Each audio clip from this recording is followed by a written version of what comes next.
قلب کی صفائی کے لیے امام غزالی رحمۃ اللہ تعالی علیہ نے فرمایا کہ سب سے پہلے اللہ کی بارگاہ میں توبہ کر کے اپنے دل پر لگے ہوئے گناہوں کے دھبوں کو صاف کیا جائے۔ کھانا اسی برتن میں اچھا لگتا ہے جو برتن صاف ستھرا ہو، اور صاف ستھرے برتن میں کھانا کھانے سے صحت بھی بنتی ہے اور وہ کھانا مفید بھی ہوتا ہے۔ تو دل اگر ہمارا توبہ کے ذریعے صاف ہو گیا تو پھر عبادت اور ریاضت کے فوائد بھی اللہ عز و جل ہمیں عطا فرماتا ہے۔ ایسے ہی خوف، اللہ عز و جل کا ڈر، یہ بھی قلب کی اصلاح کے لیے بہت ضروری ہے کہ اللہ عز و جل کا ڈر جس دل کے اندر ہو، پھر وہ دل والا گناہوں کی طرف مائل ہونے سے اپنے آپ کو روکتا ہے اور اپنے قدم کو برائیوں کی طرف لے جانے سے اللہ عز و جل کے خوف کی وجہ سے جو ہے وہ خود بھی رکتا ہے اور اپنے وجود کو روکتا ہوا بھی نظر آتا ہے۔ تیسری چیز ہے زہد۔ اب زہد کا معاملہ یہ ہے کہ دل جو پراگندہ ہوتا ہے وہ حب دنیا کی وجہ سے، اور جب انسان کے اندر بے نیازی کا جذبہ پیدا ہو جائے اور حب دنیا اس کے دل سے کم ہو جائے، نکل تو نہیں سکتی لیکن کم ہو جائے، تو جتنی زیادہ دنیا کی محبت کم ہوگی اتنا ہی اس کا دل گندا ہونے سے بچا رہے گا۔ تو اصلاح قلب کے سلسلے میں یہ تین باتیں بہت ضروری ہیں۔ اب آج ہم اصلاح قلب کے چوتھے اصول کی طرف اپنی توجہ کو مبذول کرتے ہیں۔ چوتھا اصول ہے شکر۔ میرے پیارے آقا صلی اللہ تعالی علیہ وسلم کے پیارے دیوانوں، جس کسی کے دل میں اللہ عز و جل کے شکر کا جذبہ پیدا ہو جائے تو پھر اس کے دل کے اندر برائیوں کے حوالے سے اور شکوہ و شکایت کے حوالے سے خیال پیدا نہیں ہوتا۔ مثال کے طور پر میں آپ کو بتاؤں کہ ایک انسان اگر صرف اتنا سوچ لے کہ میرے وجود کی حیثیت سے آنکھ، کان، دل، زبان، ناک، ہاتھ، پیر، اگر میں انہی نعمتوں کے بارے میں اللہ عز و جل کے انعام کی حیثیت سے سوچوں کہ منعم حقیقی نے یہ جو مجھے نعمت عطا فرمائی ہے، یہ نعمت ہی کتنی بڑی نعمت ہے، اور اس نعمت کو کوئی دوسرا دینے کی صلاحیت نہیں رکھتا، اور ہماری پوزیشن ان نعمتوں سے غفلت کی یہ ہے کہ کبھی ہم نے ان کو اللہ کی نعمت کی حیثیت سے سمجھنے کی کوشش ہی نہیں کی۔ اگر میں یہ کہوں تو غلط نہ ہوگا کہ ان نعمتوں کو ہم نے بالکل ہلکے میں لیا اور ہم نے اس کو بحیثیت نعمت سمجھنے کی جد و جہد بھی نہیں کی۔ ہم نے مال کو نعمت سمجھا، یعنی اگر یہ کہوں مختصراً تو غلط نہ ہوگا کہ مادی چیزوں کو ہم نے نعمت سمجھا، روحانی چیزوں کو ہم نے نعمت نہیں سمجھا۔ اور ایسی ہی جسم میں موجود ان نعمتوں کو جو آنکھ کی شکل میں ہے، زبان کی شکل میں ہے، دل کی شکل میں ہے، ہاتھ اور پیر کی شکل میں ہے، عقل کی شکل میں ہے، ہم نے اس کو بھی نعمت ماننے یا نعمت سمجھنے کے اندر کوتاہی برتی ہے۔ اللہ رب العزت جل جلالہ ارشاد فرماتا ہے کہ ما یفعل اللہ بعذابکم ان شکرتم وآمنتم وکان اللہ شاکرا علیما۔ اللہ عز و جل ارشاد فرماتا ہے اللہ تم کو عذاب دے کر کیا کرے گا اگر تم شکر ادا کرو۔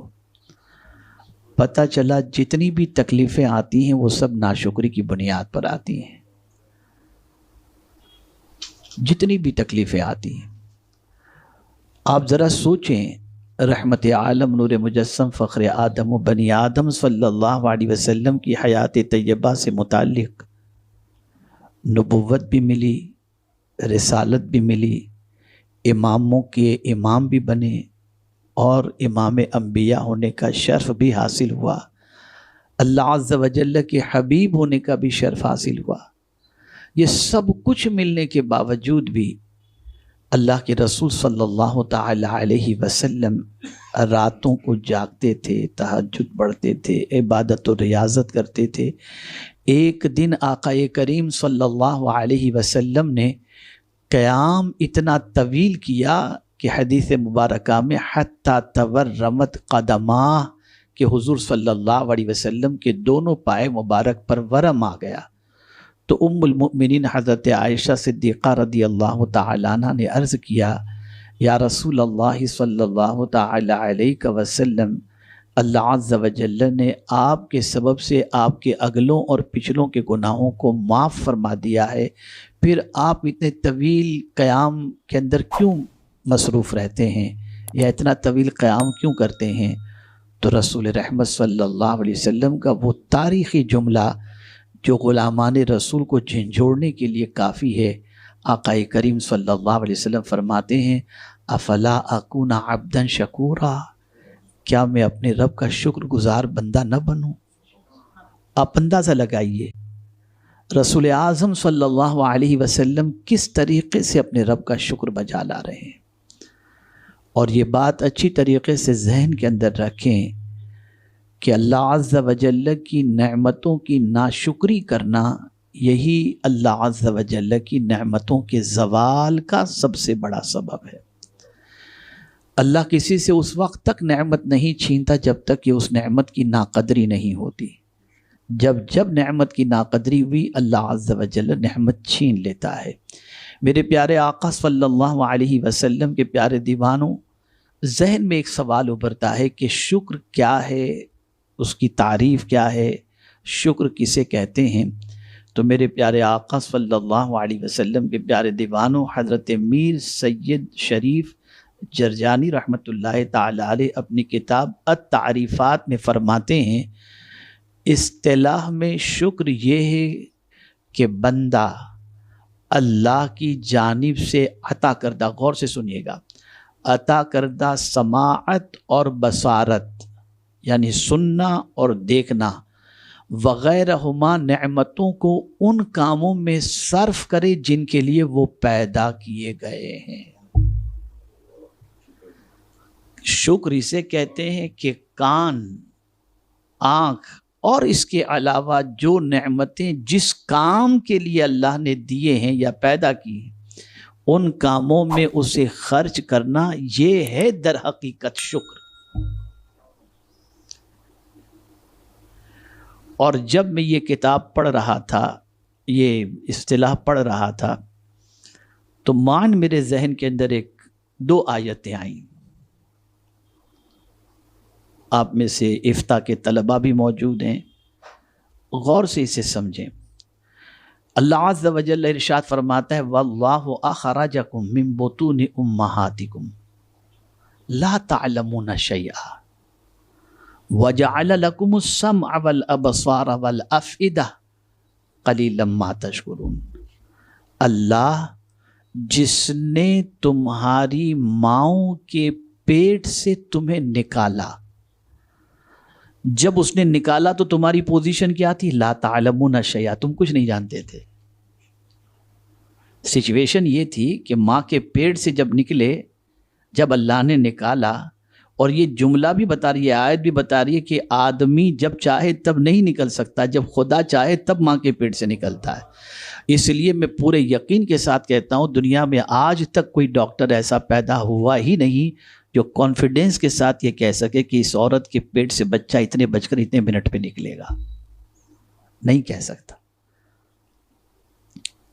اس لیے کہ یہ رب قدیر جل جلالہ کی قدرت میں ہے، اس کی طاقت میں ہے، جب وہ چاہے ماں کے پیٹ سے بچے کو۔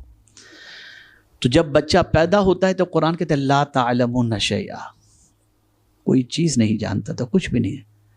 اب کیا فرمایا؟ وَجَعَلَ لَكُمُ السَّمْعَ وَالْأَبْصَارَ وَالْأَفْئِدَةَ، تمہارے لیے اس نے کان، آنکھ اور دل بنائے۔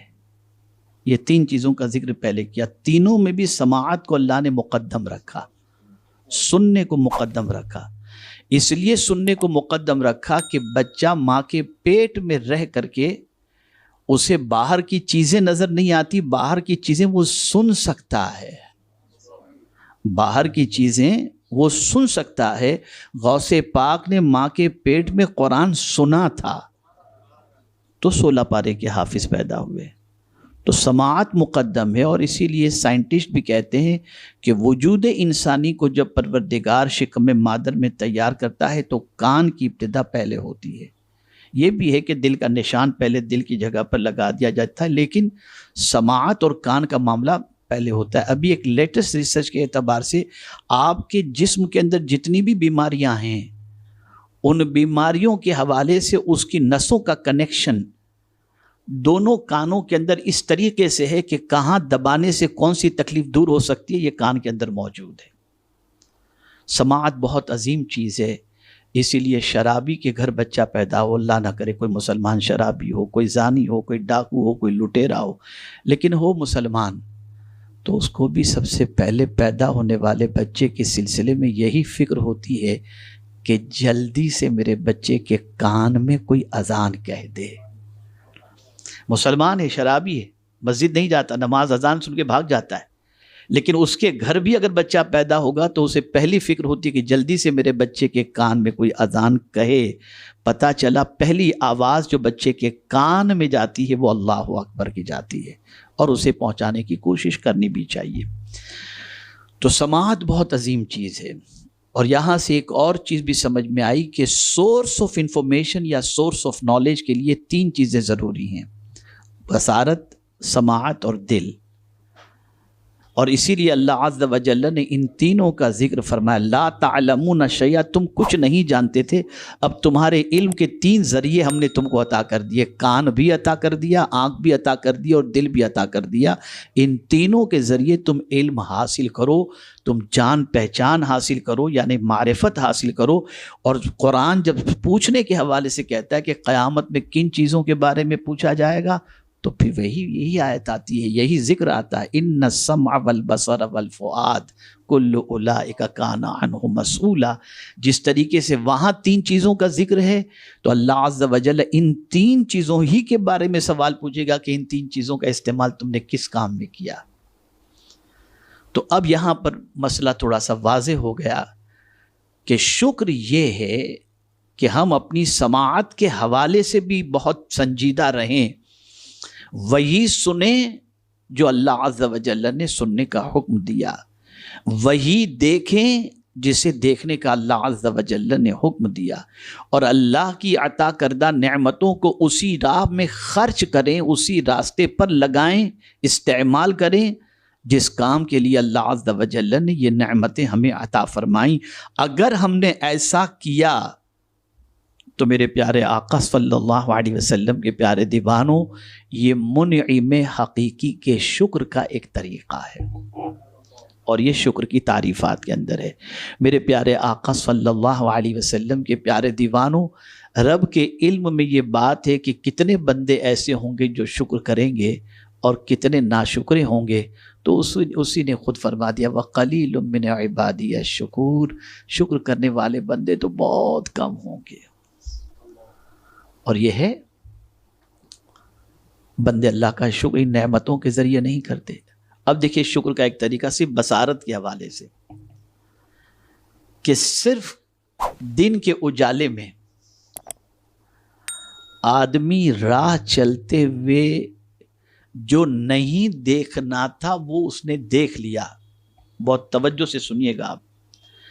جو نہ دیکھنے کا اللہ نے حکم دیا تھا اس چیز کو، یعنی حرام چیز کو دیکھ لیا جو اس کے لیے دیکھنا حرام تھا. کیا اس نے ایک ہی گناہ کیا دیکھنے کا؟ نہیں. کیا ایک ہی ناشکری کی؟ نہیں. آئیے میں آپ کو سمجھاؤں. اگر لائٹ نہ ہوتی، لائٹ چھوڑ دیجئے، سورج نہ ہوتا، سورج کے لیے آسمان، اس لیے کہ آسمان میں ہی سورج ہے. اگر آسمان نہیں تو سورج کہاں ہوگا؟ تو آسمان نہ ہوتا تو سورج نہ ہوتا. سورج کی روشنی نہ ہوتی، اندھیرا ہوتا تو وہ دیکھ نہیں سکتا تھا، اور دیکھنے کے لیے وہ زمین پر چلتے چلتے دیکھ رہا تھا. زمین نہ ہوتی تو وہ چلتا کہاں؟ اب غلطی کیا کی اس نے؟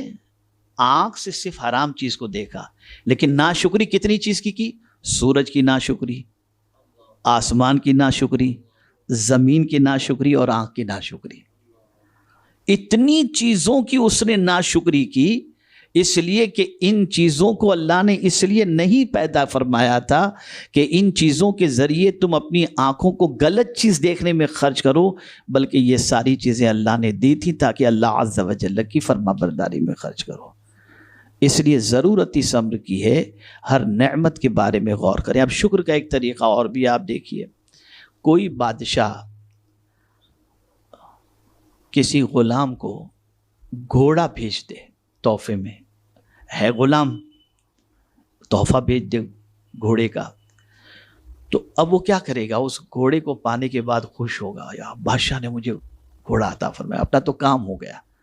جیسے مثال کے طور پر میں آپ کو بتاؤں، کوئی سائیکل پر سفر کرنے والا ہے، بائک پر سفر کرنے والا ہے، کسی نے اس کو گاڑی تحفے کے اندر دے دی، کار، وہ بھی اچھی کار اس کو تحفے میں دے دی، تو اب تو اس کی خوشی کی انتہا نہیں رہے گی، یار مجھے کار تحفے میں ملی. اب وہ کار لے کر پہلے ادھر جائے گا ادھر جائے گا، تو اب وہ کار پا کر کے خوشی حاصل کرے گا کہ میرے بادشاہ نے میرے لیے مجھے کار گفٹ کی ہے. ایک چیز تو اس کے ذہن میں اس کار کی آئے گی کہ کار کے ذریعے میں سفر کروں گا، میرے لیے آسانیاں پیدا ہو جائیں گی، میرا ٹینشن دور ہو جائے گا. ایک تو شکر کا یہ طریقہ ہوا. دوسرا اس کے ذہن میں یہ خیال آئے گا کہ بادشاہ کی نظر مجھ پر ہے یا میرے کاموں پر ہے، تبھی تو اس نے مجھے تحفے میں یہ گاڑی دی. اگر بادشاہ میرے کاموں سے خوش نہ ہوتا، راضی نہ ہوتا، تو مجھے کیسے دیتا؟ تو پتہ چلا کہ ایک تو یہ چیز ہوئی کہ منعم کی نظر میں وہ ہے. اب گاڑی پانے کے بعد اس کے ذہن میں تیسرا خیال آیا کہ میں اس گاڑی سے اب بادشاہ کے دربار میں یا محل میں جب بھی جانا ہوگا نا، تو اب وہ جانے میں بادشاہ کے پاس مجھے جو تاخیر ہوتی تھی نا، اب کار آ گئی ہے، اب بادشاہ کے پاس اسی کار میں بیٹھ کر کے جاؤں گا. اب دیکھیے مفسرین کیا فرماتے ہیں اور صوفیاء کرام فرماتے ہیں، ایک نعمت کے ملنے پر 3 خیال اس کے ذہن میں آئے. ایک تو خوشی کہ بادشاہ نے مجھے یہ تحفہ دیا، میں اسے استعمال کروں گا، تو اس کے دل میں بادشاہ کے لیے شکر کا جذبہ پیدا ہوا. چلیے یہ ایک شکر کا طریقہ ہے، ٹھیک ہے. اعلیٰ درجے کا شکر اور دیکھیں تھوڑا سا آگے، تو اس کے ذہن میں یہ خیال آیا کہ بھائی جو ہے وہ بادشاہ کی نظر میں ہوں، میری خدمت سے، میری طریقے سے بادشاہ خوش ہوا ہے، اس لیے کہ بادشاہ کی نظر مجھ پر ہے، اس لیے بادشاہ نے مجھے تحفے میں. تیسری جو چیز ہے نا، اس کو بزرگان دین فرماتے ہیں یہ اعلیٰ قسم کا شکر ہے کہ میں اس سواری پر سوار ہو کر بادشاہ کے پاس جلدی آتا جاتا رہوں گا.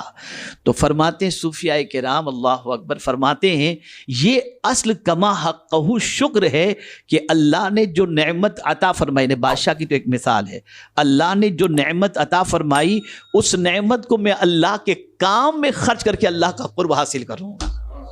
یہ ہے صحیح معنوں میں شکر.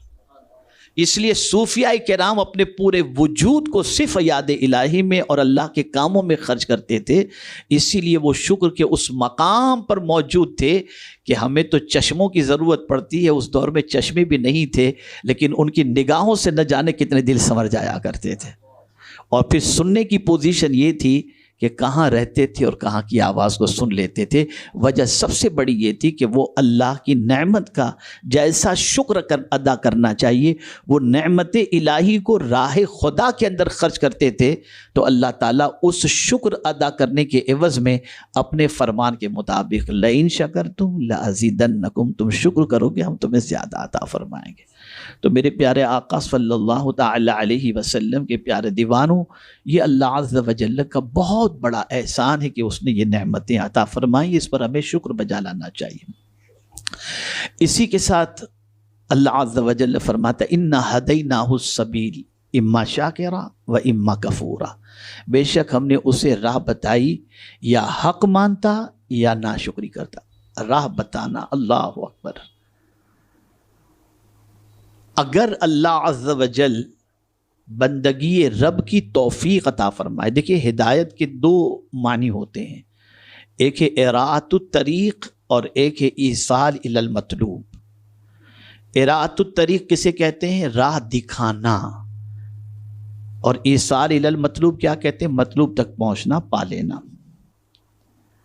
اعلیٰ حضرت عظیم البرکت امام عشق و محبت نے اہدنا الصراط المستقیم کے اندر اس کے ترجمے میں یہ نہیں کہا کہ اللہ ہمیں سیدھا راستہ دکھا، اس لیے کہ راستہ دکھانا یہ تو انبیاء کا کام ہے، یہ اولیاء کا کام ہے، لیکن اس راستے پر چلنے کی توفیق دینا یہ اللہ کا کام ہے۔ اسی لیے اعلیٰ حضرت عظیم البرکت نے، دیکھیں آپ آیت کی ترتیب دیکھیں، ایاک نعبد، آگے کیا ہے بولیے، وَإِيَّاكَ، مدد مانگ رہے ہیں نا ہم، تیری ہی عبادت اور تجھی سے مدد مانگ رہے ہیں، ٹھیک ہے نا؟ تو اب مدد جو مانگ رہے ہیں کس چیز کی مدد مانگ رہے ہیں؟ اہدنا الصراط المستقیم، ہم کو سیدھے راستے پر چلا۔ تیری مدد اگر شامل ہوگی تبھی ہم سیدھے راستے پر چلیں گے، اگر تیری مدد شامل نہیں ہوگی تو ہم سیدھے راستے پر نہیں چل سکتے۔